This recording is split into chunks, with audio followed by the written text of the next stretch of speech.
Hello दोस्तों, exam गुरु YouTube channel में आपका स्वागत है। मैं प्रदीप। आज की वीडियो हमारी 4th वीडियो होगी। 3 मैं ऑलरेडी बना चुका हूँ पॉलिटिकल से रिलेटेड। अगर आपने नहीं देखी है तो आप उसको जाके देख लें और उसके बाद फिर आप इनकी प्रैक्टिस करें। चलिए फ्रेंड्स, तो आइए शुरू करते हैं। शुरू करने से पहले जो भी फ्रेंड्स ये वीडियो को देख रहे हैं, वीडियो को लाइक करें और शेयर करें। चलिए, तो देखिए फ्रेंड्स, जैसे क्वेश्चन दे रखा है, संविधान के किस अनुच्छेद में संविधान संशोधन प्रक्रिया का उल्लेख है। तो फ्रेंड्स, ये आपको मैं पहले ही बता चुका हूँ कि जो भारतीय संविधान है उसके भारतीय संविधान में अनुच्छेद 368 के अंतर्गत भारतीय संविधान संशोधन की प्रक्रिया का उल्लेख किया गया है। ठीक है फ्रेंड, तो इसका ऑप्शन हो जाएगा आपका डी। नेक्स्ट है, संविधान में संशोधन की पहल की जा सकती है। संविधान में संशोधन की पहल या तो केवल लोकसभा, राज्यसभा या फिर संसद के किसी एक सदन में। तो फ्रेंड्स, इसमें क्या है, संसद के किसी भी एक सदन में पहल की जा सकती है, चाहे वो लोकसभा हो या राज्यसभा। ठीक है फ्रेंड्स, चलिए नेक्स्ट। और मैंने आपको एक होमवर्क क्वेश्चन दिया था फ्रेंड। जो होमवर्क क्वेश्चन था उसका आंसर आप लोगों ने सही दिया था। ठीक है, 75 पे मैंने क्वेश्चन दिया था, यदि पंचायत भंग होती है तो किस अवधि के अंदर निर्वाचन होंगे। तो उसका फ्रेंड्स आंसर क्या था, 6 माह आंसर था उसका। ठीक है, 6 माह के अंतर्गत उनका दोबारा से पंचायत का चुनाव करवाया जाता है, जो कि राज्य सरकार करवाती है। ओके फ्रेंड्स, वेरी गुड, सही आंसर दिया था आप लोगों ने। चलिए नेक्स्ट क्वेश्चन दे रखा है आपका 79। भारत सरकार के बजट के कुल घाटे में किस घाटे का सबसे अधिक योगदान है। तो फ्रेंड्स, मैं आपको थोड़ा घाटे के बारे में इसमें बता देता हूँ क्या होता है। देखिए फ्रेंड्स, जो आपका बजट घाटा होता है या राजकोषीय घाटा, इनमें क्या डिफरेंस होता है। तो फ्रेंड्स, जो आपका देखिए, अगर हम घाटे का मतलब क्या होता है, जब टोटल रिवेन्यू यानी कि कुल आय, टोटल एक्सपेंसेस, ठीक है, घाटा होगा तो पहले आपकी एक्सपेंसेस होंगे, total expenses minus total revenue, यानी कि आपने जितना भी एक्सपेंस करा है, खर्चा करा है, और जितना आपको आगम प्राप्त हुई है, उसका जो अंतर होगा वो आपका कहलाता है बजट घाटा। ठीक है, बजट डेफिसिट, रिपीट करता हूँ, कुल व्यय माइनस कुल आय आपका कहलाता है बजट घाटा। ओके फ्रेंड, तो आपका बजट घाटा क्या होता है, कुल व्यय माइनस कुल आय।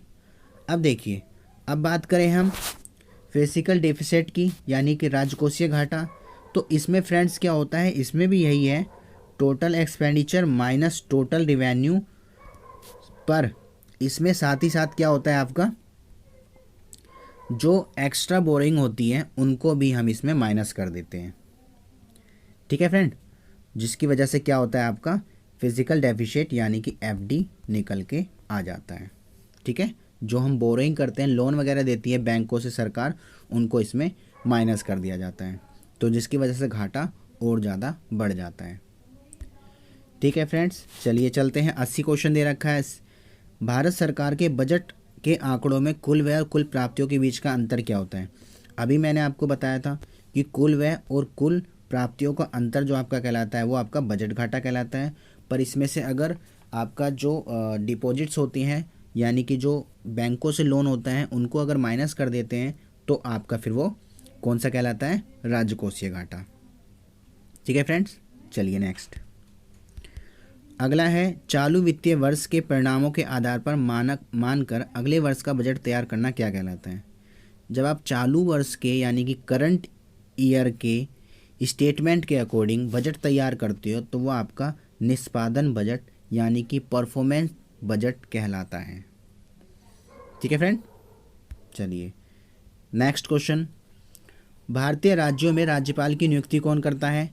भारत के जितने भी स्टेट्स हैं सब में राज्यपाल की नियुक्ति राष्ट्रपति द्वारा करी जाती है, और राष्ट्रपति के मन मर्जी मुताबिक उसको हटाया जा सकता है, ये जब तक रखा जा सकता है। नेक्स्ट है, 6 वर्ष की आयु से 14 वर्ष की आयु के बीच सभी बच्चों को शिक्षा का अधिकार किसके अंतर्गत दिया गया है। ये फ्रेंड्स इनका मूल अधिकार है। ठीक है, 6 वर्ष से 14 वर्ष की आयु तक के सभी बच्चों को शिक्षा का मूल अधिकार दिया गया है। निम्न में से किसको हटाने का प्रावधान संविधान में नहीं है? तो फ्रेंड्स, संविधान के अंतर्गत अगर हम बात करते हैं तो गवर्नर को हटाने का कोई प्रावधान नहीं है, क्योंकि गवर्नर को राष्ट्रपति द्वारा हटाया जाता है। ठीक है, गवर्नर मतलब आपका राज्यपाल। चलिए नेक्स्ट क्वेश्चन नंबर 85 दे रखा है, मुख्यमंत्री की नियुक्ति की जाती है। तो मुख्यमंत्री की नियुक्ति किसके द्वारा की जाती है? राज्यपाल के द्वारा, राज्य के राज्यपाल के द्वारा, गवर्नर के द्वारा। राज्यपाल के पद की शपथ किसके द्वारा दिलाई जाती है? तो फ्रेंड, जिस तरीके से राष्ट्रपति को CGI दिलाते हैं, चीफ जस्टिस ऑफ इंडिया, यानी कि सुप्रीम कोर्ट के मुख्य जज, उसी प्रकार से राज्य में राज्य न्यायालय जो होता है, जिसे हम कहते हैं उच्च न्यायालय, उसके मुख्य न्यायाधीश दिलाते हैं।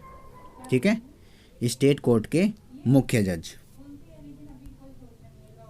चलो नेक्स्ट आपका दे रखा है फ्रेंड्स, नेक्स्ट क्या है, जिस न्यायालय जिला न्यायालय के न्यायाधीशों की नियुक्ति किसके द्वारा की जाती है?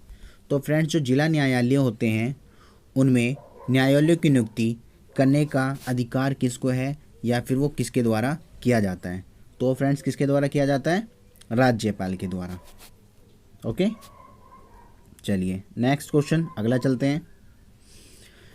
भारत के नियंत्रण एवं महालेख परीक्षक की नियुक्ति कौन करता है? तो नियंत्रण एवं महालेख प्रशिक्षक जो होता है, कैग जिसे हम कहते हैं, सेंट्रल ऑडिटर ऑफ जर्नल, इनकी नियुक्ति जो करते हैं, कौन करते हैं? राष्ट्रपति। ठीक है, राष्ट्रपति द्वारा इनकी नियुक्ति की जाती है। आगे बात करते हैं, लोक लेखा समिति में कितने सदस्य होते हैं? तो फ्रेंड्स, एक्चुअली में भारत के अंतर्गत 2 समितियां होती हैं, एक लोक लेखा समिति और दूसरी होती है आपकी प्राक्कलन समिति। ठीक है, लोक लेखा समिति यानी कि लोक लेखा जो समिति होती है उसके अंतर्गत कितने मेंबर होते हैं? 22 मेंबर होते हैं।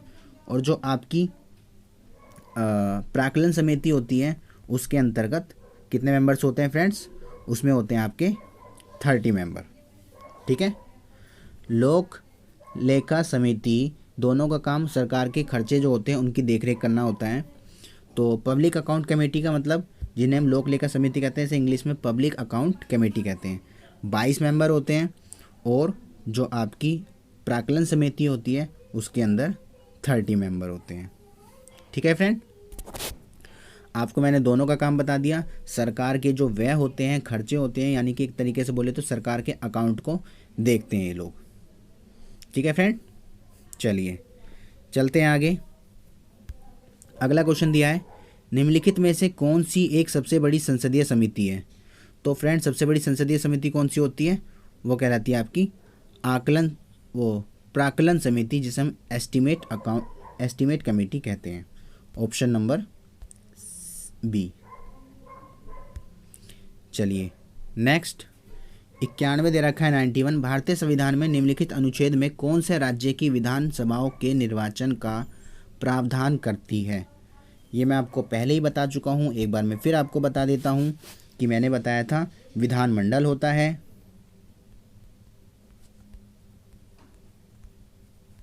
और विधानमंडल के अंदर विधान परिषद,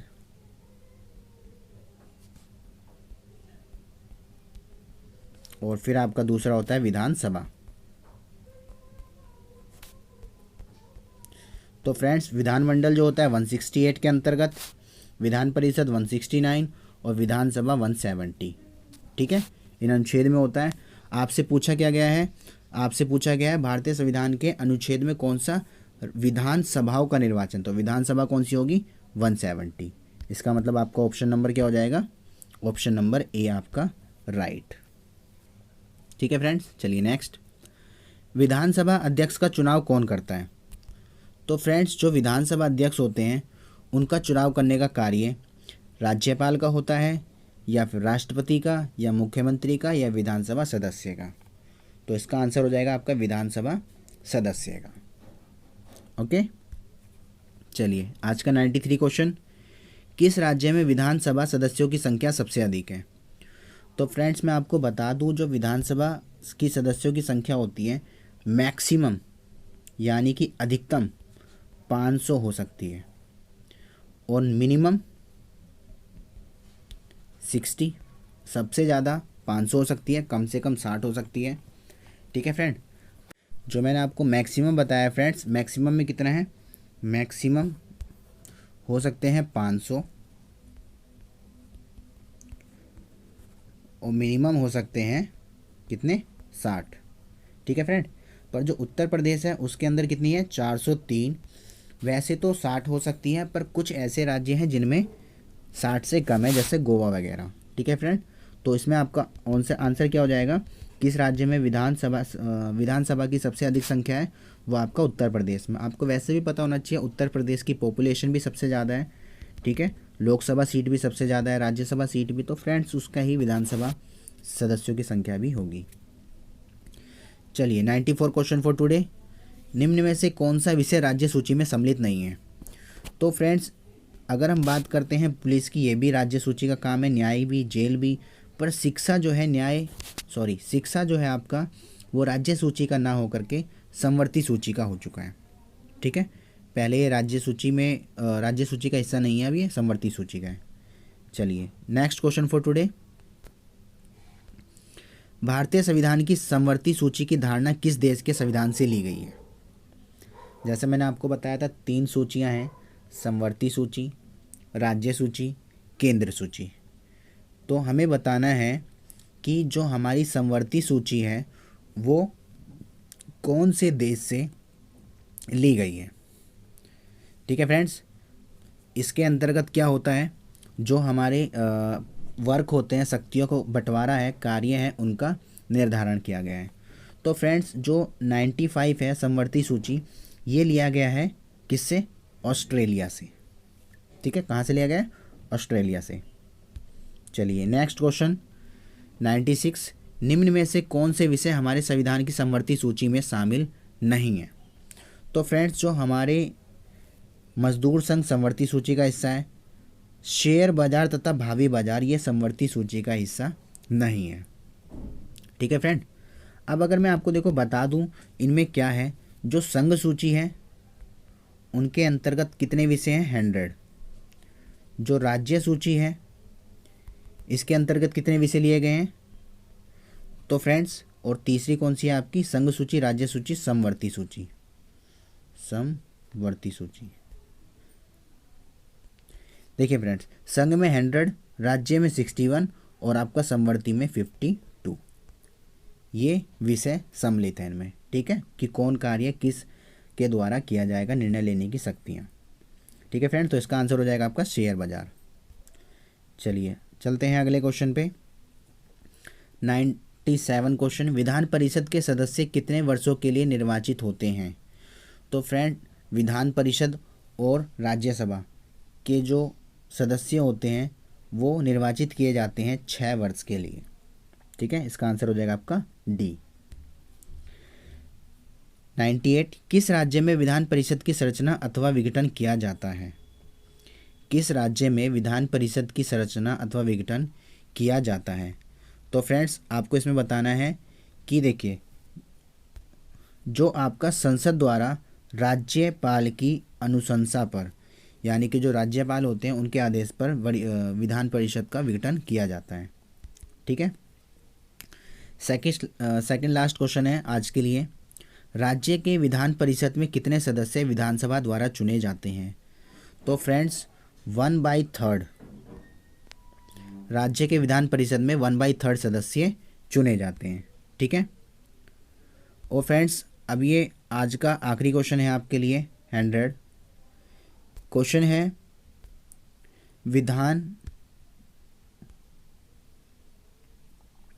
विधान परिषद के कितने सदस्य राज्य के राज्यपाल द्वारा मनोनीत किए जाते हैं। विधान परिषद के अंदर कितने सदस्य जो होते हैं वो राज्यपाल द्वारा मनोनीत किए जाते हैं। तो फ्रेंड्स राज्यपाल द्वारा 1/6 सदस्य मनोनीत किए जाते हैं। इसका आंसर हो जाएगा आपका ऑप्शन सी। ठीक है, चलिए फ्रेंड्स, ओके फ्रेंड्स, आज की वीडियो यहीं ख़त्म होती है। मैं आपको एक क्वेश्चन होमवर्क के लिए देता हूँ। आपको बताना है कि जो भारतीय संविधान है, यानी कि भारत का जो संविधान है,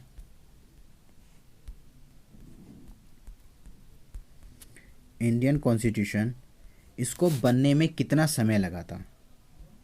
ठीक है, इसे बनने में कितना समय लगा था वो आपको कमेंट बॉक्स में लिखना है। ठीक है फ्रेंड्स, अगर आपको वीडियो पसंद आए तो वीडियो को लाइक करिएगा, शेयर करिएगा और कमेंट्स करिएगा। ठीक है फ्रेंड्स, मिलते हैं फिर अगली वीडियो में। अभी के लिए इतना ही, अगली वीडियो में किसी नए क्वेश्चंस के साथ होंगे। Okay friends, have a nice day. मिलते हैं फिर अगली वीडियो में।